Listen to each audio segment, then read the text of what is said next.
Hello, in this video I will show you how to set up VPN on REALME C63.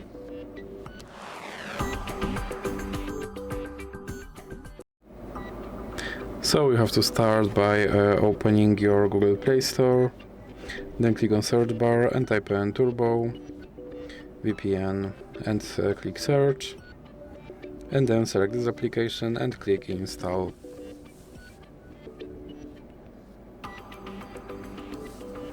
Now click open, then click agree and continue,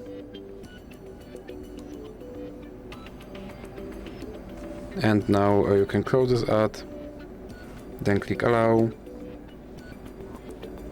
and click consent, then click on this button to start your VPN and click OK. Now you can close this ad, and as you can see I'm connected to VPN in Canada. So that's it for this video. If you liked it, please remember to leave like and subscribe.